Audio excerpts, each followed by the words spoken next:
বিরতির পর স্বাগত। এবার পশ্চিমবঙ্গের দিকে নজর রাখতেই হয়, কারণ উত্তরবঙ্গকে কামতাপুর রাজ্য করার দাবি উঠল। গোপন ডেরা থেকে ভিডিও বার্তা এবার জীবন সিংহের।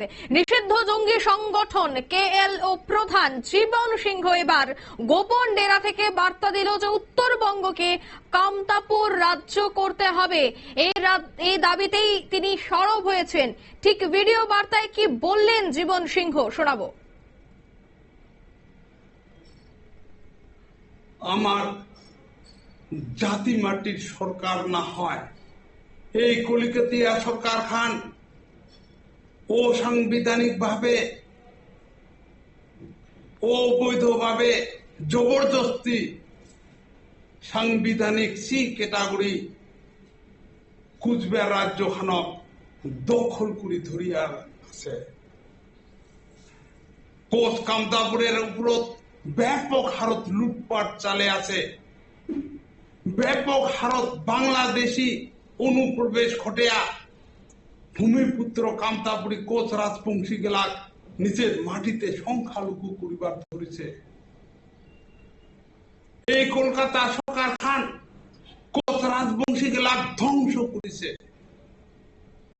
এই কলকাতা সরকার খান পরিকল্পিত ভাবে কোচ রাজবংশী গেলার উপর কলিকাতিয়া দলীয় সন্ত্রাস পুলিশি সন্ত্রাস চালে আছে।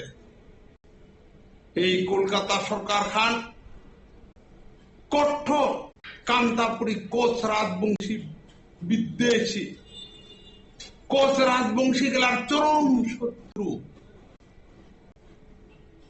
আজি কলকাতিয়া সরকার খান দীর্ঘদিন ধরিয়া পরিকল্পিত ভাবে কামতাপুরী কোচ রাজবংশী গেলার উপর দলীয় সন্ত্রাস পুলিশি সন্ত্রাস চালিয়া খুন করিবা ধরছে, অ্যারেস্ট করবা ধরছে, ঘর বাড়ি জ্বালে দিবা ধরছে, চাকরি ব্যবসা বাণিজ্য কান নিবা ধরছে।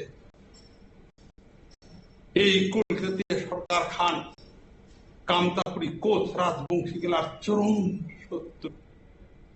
আপনারা শুনলেন প্রধানের বক্তব্য। তিনি কিন্তু বললেন যে গোটা বিষয়টার উপর নজর তাদের রয়েছে, বারবার অনুপ্রবেশ ঘটছে এবং অন্যদিকে এই অনুপ্রবেশের জেরে যারাই এই নিষিদ্ধ প্রদর্শনে রয়েছেন তারা সংখ্যালঘুতে পরিণত হয়েছে। ঠিক এইভাবে বিস্ফোরক এবার দাবি তিনি করলেন। গোপন ডেরা থেকেই এই বার্তা দিলেন জীবন সিংহ। বিস্তারিত সে বিষয়ে জানবো। টেলিফোন লাইনে যুক্ত হয়ে গেছে পশ্চিমবঙ্গ থেকে টুপাই হোর।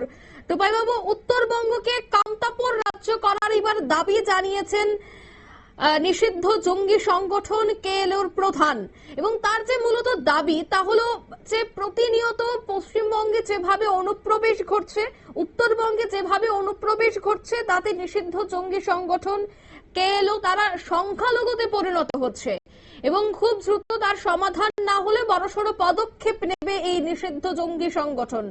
কতটা গুরুত্বপূর্ণ এবং তাৎপর্যপূর্ণ আজকের দিনে দাঁড়িয়ে এই বার্তা, কি বলবেন?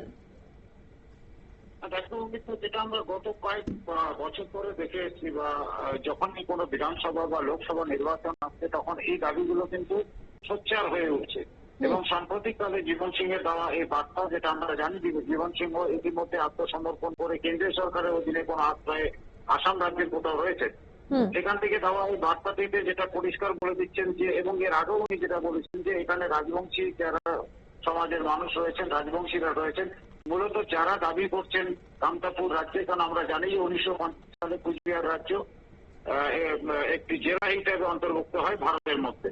সেই দিকেই কিন্তু দাবি উঠে আসছিল যে পরবর্তীকালে যে এই কামতাপুর রাজ্যে, যার মধ্যে আসামের একটি অংশ পড়ে এবং বিহারের একটি অংশ পড়ে বলে তারা দাবি করে আসছিল। এবং আমরা অতীতে দেখেছি কেএলও অর্গানাইজেশন, যে জঙ্গি সংগঠন, তাদের একটা ব্যাপক আন্দোলন উত্তরবঙ্গ থেকে আসামের নিম্ন অসম অব্দি ছড়িয়ে ছিটিয়ে ছিল এবং সেখান থেকে প্রচুর মানুষের হতাহতের খবর আসতো। বহু ধরনের যে উগ্রপন্থী কার্যকলাপ, জঙ্গি কার্যকলাপ, তার সাক্ষী কিন্তু উত্তরবঙ্গের মানুষ থেকেছে। পরবর্তীকালে রাজনৈতিক সমাধানের চেষ্টা হয়েছে বিভিন্নভাবে কেন্দ্রীয় এবং রাজ্য সরকারের আলোচনার মাধ্যমে। অবশেষে জীবন সিংহ কিন্তু আত্মসমর্পণ করেছে। কিন্তু দীর্ঘদিনের যে তাদের দাবি কামতাপুর পৃথক রাজ্যের, তার অন্যতম দাবিটা এখন এই কারণে উঠে আসছে, যে কথাটা জীবন সিংহ বলতে চাইছেন, যে অনুপ্রবেশের ফলে কিন্তু ক্রমশ রাজবংশী সমাজ যারা রয়েছে, রাজবংশী সম্প্রদায়ের মানুষ যারা রয়েছে উত্তরবঙ্গ জুড়ে এবং আসামের নিম্ন আসামের একটা অংশে, সেখানে কিন্তু তারাই সংখ্যালঘুতে পরিণত হবে এবং তারা সংখ্যালঘুতে পরিণত হচ্ছে। যদিও তার আরেকটি দাবি, যাতে আমরা আরেকটি সংগঠন তাদের রয়েছে নারী এক্সএলও লিঙ্কপ্যান নারী সমন্বয় সমিতি, তারাও দাবি করছে একই কথা, যে দীর্ঘদিনে আমাদের পৃথক কান্তপুর রাজ্যের দাবি কেউই সেভাবে সাড়া দিচ্ছে না, আমাদেরকে ভোট ব্যাংক হিসাবে ব্যবহার করা হচ্ছে এবং আমাদের যে মূল দাবি ছিল সেখান থেকে আমাদের বারবার ভোটের আগে নানান ছলনা দিয়ে নানান প্রতিশ্রুতি দিয়ে আমাদেরকে ভুলিয়ে দেখা হচ্ছে। কিন্তু এবার তারা তাদের বক্তব্য হচ্ছে এবার আমরা ঐক্যবদ্ধ হবে এর বিরুদ্ধে, রাজ্য সরকার এবং কেন্দ্রীয় সরকারের বিরুদ্ধে জোরদার আন্দোলন গড়ে তুলবো এবং পৃথক কান্তপুর রাজ্যের যে দাবি সেটাকে পুনরায় প্রতিষ্ঠিত করবার চেষ্টা করবো। কি মনে হয়, সামনেই তো রয়েছে বিধানসভা নির্বাচন, আর বিধানসভা নির্বাচনের আগে শাসক গোষ্ঠীর উপর চাপ সৃষ্টি করতে চাইছেন তিনি, কি বলবেন? এই একই জিনিস আমরা দেখে যাচ্ছি, বিধানসভা বা লোকসভা নির্বাচনের আগে এটা একটা বাড়তি চাপ হয়ে দাঁড়ায় যে কোনো শাসক দলের কাছে। এবং যেটা আমরা দেখছি 2011 সাল থেকে তৃণমূল কংগ্রেস পশ্চিমবঙ্গের ক্ষমতায় রয়েছে এবং অবশ্যই এটা মাথায় রাখতে হবে, এই রাজবংশী সম্প্রদায় কিন্তু বড় একটা ভোট ব্যাংক এবং এই রাজবংশী সম্প্রদায়ের ভোটের ফলে যেদিকে হাওয়া যাবে আর কি, যেদিকে তারা সমর্থন জানাবে তাদেরই সরকার করবে এবং তাদেরই একটা বড় অংশ জয়ী হবে উত্তরবঙ্গের এই বিধানসভার সিটগুলো থেকে, এটা নিশ্চিত। সেই ক্ষেত্রে আদি জনজাতি হিসাবে নিজেদেরকে দাবি করা এই রাজবংশী সম্প্রদায়ের মানুষ যারা এখানে রয়েছেন, তাদের দাবিগুলোকে অস্বীকার করে বা উড়িয়ে দেওয়া হলে কিন্তু সেটা শাসক দলের পক্ষে অনেকটা বিপর্যয় ডেকে আনলো রাজনৈতিক বিশেষজ্ঞ যারা রয়েছেন তারা মনে করছে। সেই ক্ষেত্রে আমরা আশা করছি খুব শীঘ্রই হয়তো এই যে যেটা নতুন করে জেগে উঠেছে সেখানে মলম লাগাবার চেষ্টা করবে রাজ্য সরকার এবং রাজ্যের শাসক দল। অঙ্কিত, ধন্যবাদ।